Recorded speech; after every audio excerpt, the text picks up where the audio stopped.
berbicara tentang PT Antam juga, sekarang sangat booming tentang smelter ferronikel. Bagaimana progresnya Pak? Dan akan diluncurkan pada tahun ini atau tahun depan atau kapan nih?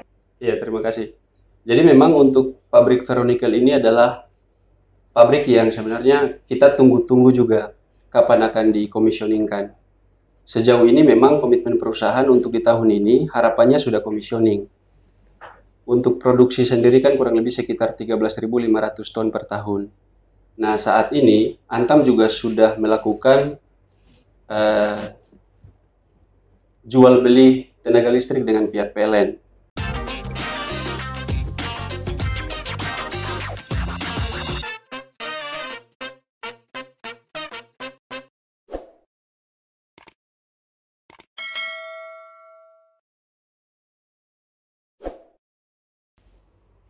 Assalamualaikum warahmatullahi wabarakatuh. Selamat datang di podcast Malut Pos Bacarita. Kembali lagi bersama saya Cahaya Nuryanti. Dan pada episode kali ini mungkin akan sedikit berbeda, tapi tentunya akan sangat menarik karena kita akan bercerita banyak bersama dengan Bapak Krisno Budiharto SS selaku CSR Assistant Manager dan juga Bapak Nasruddin Daeng Majirung ST selaku External Relation and Security Assistant Manager dari PT Aneka Tambang Tbk, dan orang akan bercerita banyak seputar CSR dan hubungan kerjasama eksternal.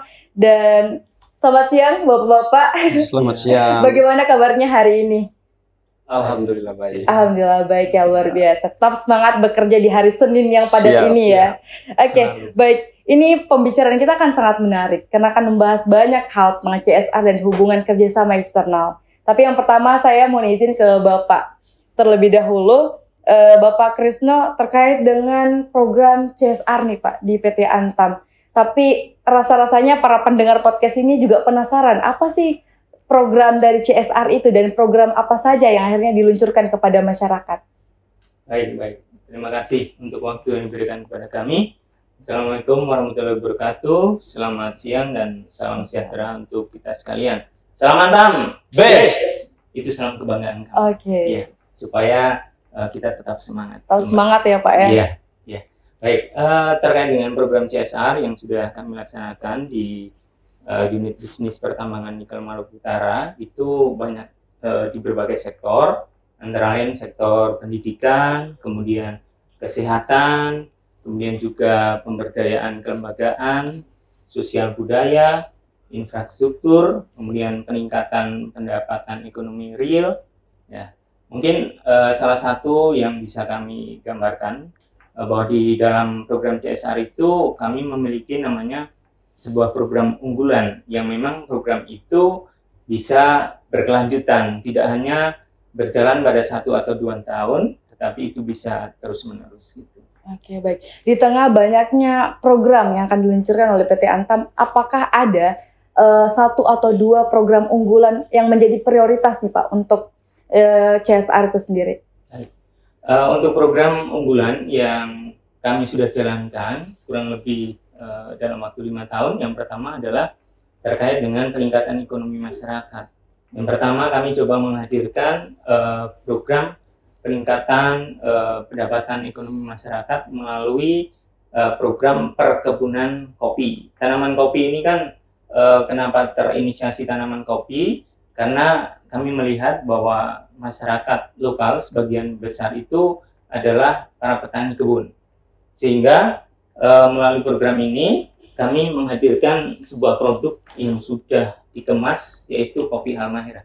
Sudah pernah coba belum Mbak? Akan coba nanti sih Pak, harus coba. Ya, karena ini program kopi Halmahera sudah mendapat penghargaan juga di beberapa event. Dan saat ini untuk peserta ataupun keterlibatan masyarakat lokal dalam program kopi ini kurang lebih yang tercatat sudah 150 petani dengan hamparan di kebun mereka sendiri. Gitu. Oke, baik. Berarti ini untuk kelompok tani tersebut Pak, apakah dilangsungkan di beberapa desa atau hanya difokuskan kepada satu desa saja? Iya. Untuk program ini kami awali di wilayah Ring 1 yang terdiri dari 10 desa. Dari wilayah Desa Tewil ya, di Kota Maba sampai dengan Desa PK Ulang. Tetapi dalam perjalanannya itu kan seleksi alam berlaku, sehingga bagi masyarakat yang tetap memiliki semangat etos kerja untuk melanjutkan penanaman kopi, maka dia sudah bisa menghasilkan biji kopi, yang biji kopi ini selanjutnya akan dibeli oleh Koperasi Tani Permata Buli yang kami bina, yang selanjutnya akan melakukan produksi dan menghasilkan produk yang sudah kami tampilkan tadi. Oke, tadi Bapak menyinggung sedikit tentang program CSR untuk ekonomi masyarakat. Iya. Apakah ada program CSR yang menuju kepada UMKM, Pak? Oh iya, ada. Salah satu program yang menuju UMKM, kami salah satu program unggulan lagi selain dari Kopi Halmahera adalah ada program untuk kelapa terpadu. Jadi program ini terinisiasi ketika masyarakat di sini banyak yang memiliki kebun kelapa, tetapi limbah sambut kelapa ini yang habis dibelah itu kan tidak dimanfaatkan. Nah, melihat kebutuhan reklamasi tambang di area kami, maka kami coba melatih masyarakat, mengedukasi bagaimana sabut ini diolah, diproduksi, menghasilkan sebuah produk yang disebut dengan kokonet. Kokonet ini nantinya akan digunakan untuk di area reklamasi tambang sebagai media tanam yang di area tebing, begitu.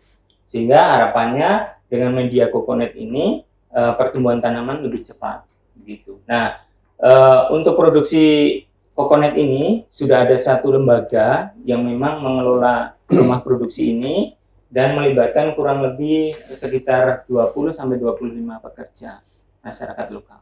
Oke, untuk kelompok UMKM-nya sendiri, Pak, sudah berapa kelompok UMKM yang akhirnya diberdayakan? Ya, kelompok yang kami berdayakan melalui program Kokonet ini kurang lebih sudah timbul ada beberapa di desa ya. Artinya dengan kesempatan peluang usaha baru, maka timbul pengusaha-pengusaha baru lokal kayak seperti di daerah Baburino dan Pekaulang, kurang lebih mungkin sekitar 10 pengusaha baru yang memang memiliki kontribusi sebagai penyumbang bahan baku sabut kelapa. Oke.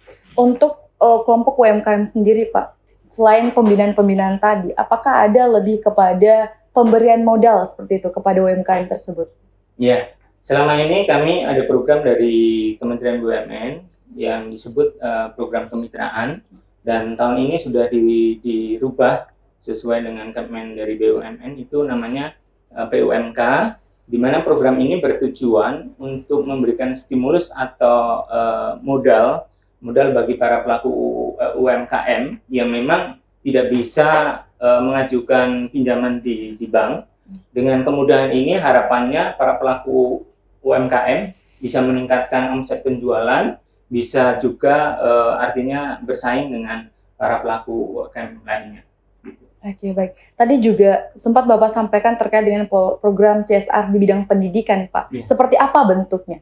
Ya, kami di bidang pendidikan selain memberikan support terhadap para tenaga pendidik dalam bentuk pelatihan, pembinaan, juga dalam bentuk support akses pelayanan pendidikan, di bidang infrastruktur juga, kami ada program yang untuk peningkatan kualitas SDM dalam bentuk bantuan beasiswa bagi para masyarakat yang berada di wilayah Ring 1.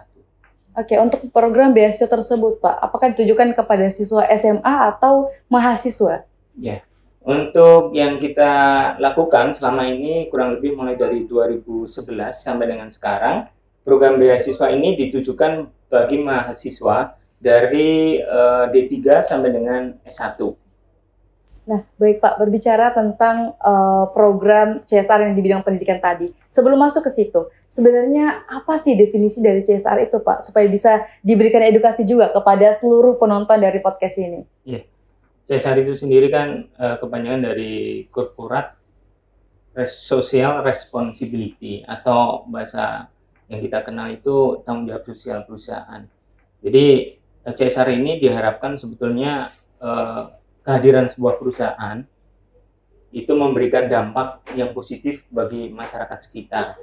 Tentunya dengan kehadiran CSR ini memberikan kontribusi terhadap masyarakat, mungkin dari sisi pendidikan, mungkin dari sisi kesehatan, mungkin peningkatan ekonomi, infrastruktur, dan sebagainya. Ya, baik. Berarti dengan hadirnya perusahaan tersebut memberi dampak positif juga kepada masyarakat sekitar ya Pak. Nah tadi masuk kepada program CSR di bidang pendidikan Pak. Bentuknya seperti apa yang diberikan kepada masyarakat? Ya, jadi terkait dengan program beasiswa pendidikan ini, kami menjalankan kerjasama dengan tim verifikasi yang dimana kami melibatkan para masyarakat lokal, di mana ada keterwakilan dari masing-masing desa yang akan membantu para adik-adik mahasiswa untuk melengkapi dokumen-dokumen yang sudah dipersyaratkan yang menjadi ketentuan di mana dan seperti apa bagi adik-adik mahasiswa yang bisa mendapatkan beasiswa ini. Karena kriteria itu sudah ditetapkan dan menjadi acuan bersama. Oke, boleh di-spill Pak, salah satu kriterianya yang bisa menjadi acuan teman-teman mahasiswa? Ya, salah satunya adalah berdomisili di wilayah Ring 1.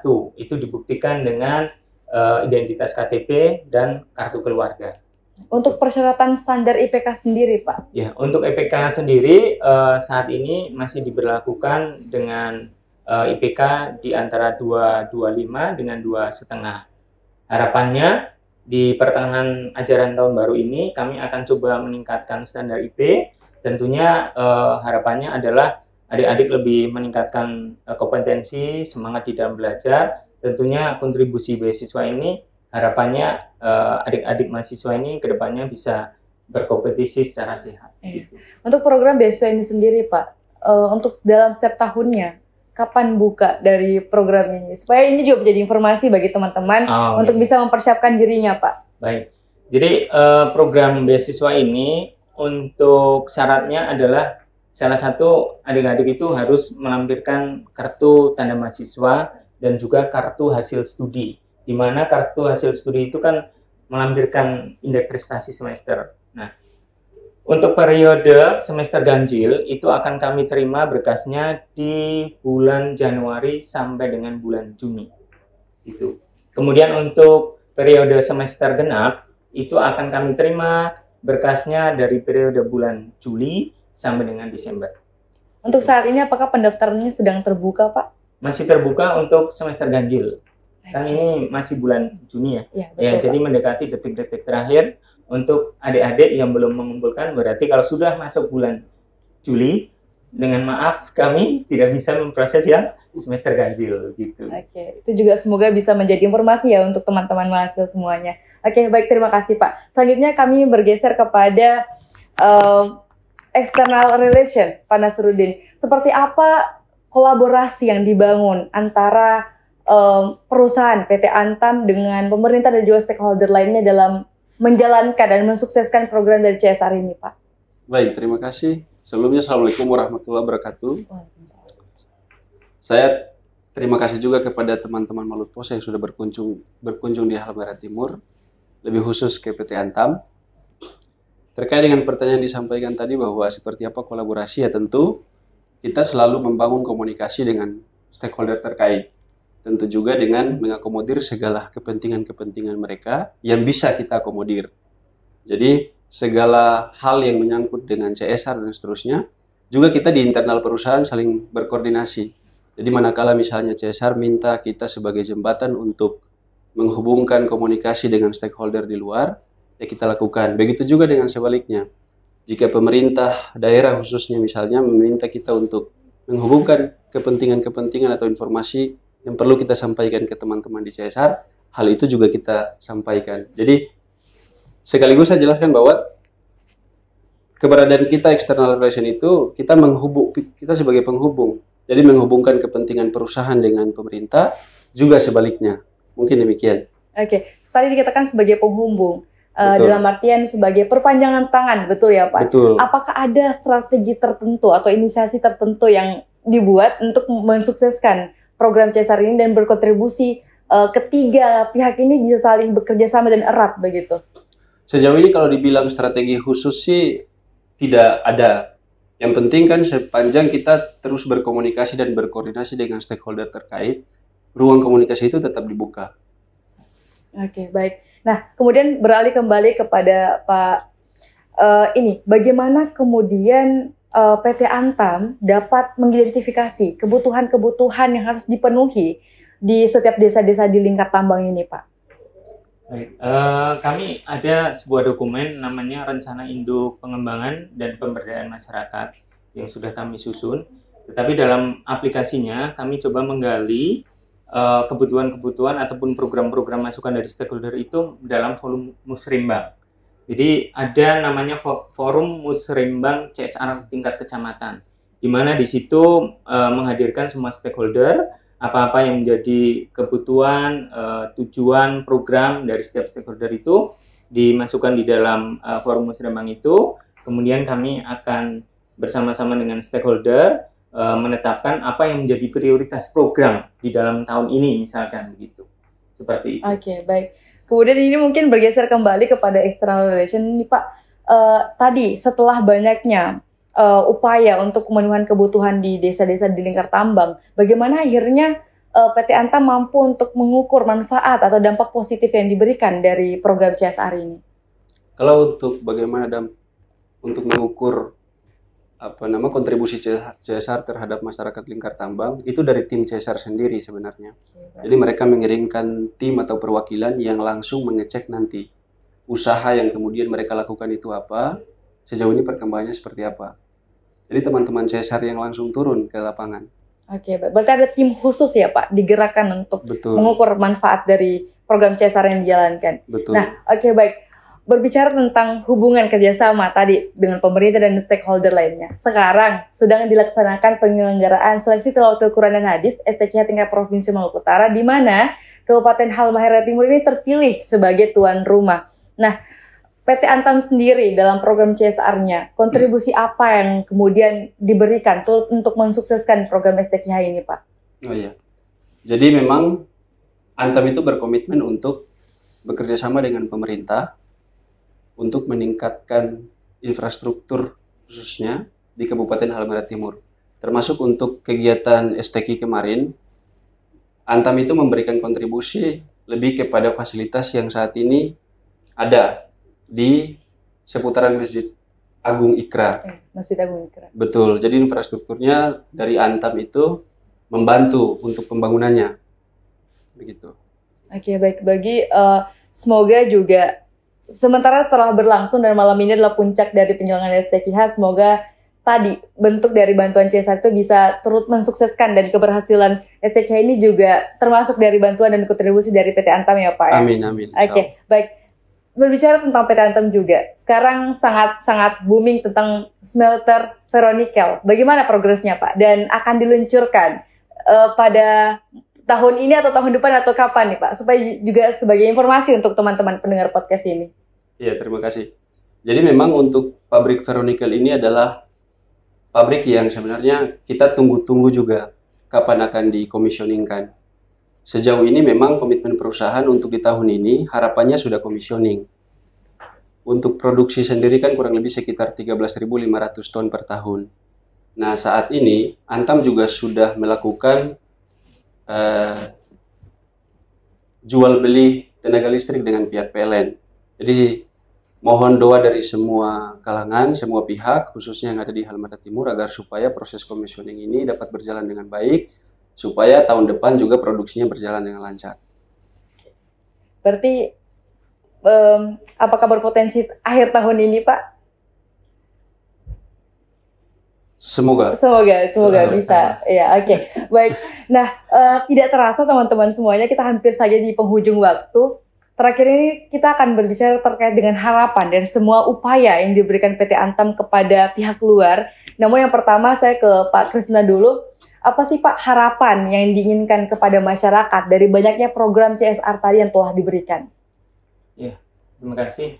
Harapan kami dari PT Antam melalui program CSR ini paling tidak memberikan sebuah edukasi bagi masyarakat, di mana melalui program yang sudah dilakukan oleh PT Antam, masyarakat menjadi mandiri, sehingga melalui program ini masyarakat tidak lagi sepenuhnya tergantung dengan keberadaan perusahaan, tetapi masyarakat bisa menghidupi dirinya sendiri, bahkan menciptakan kesejahteraan di setiap lingkungan keluarganya. Ya, baik, semoga juga dengan program CSR ini bisa meningkatkan kesejahteraan masyarakat juga di Halmahera Timur ya Pak. Amin. Ya.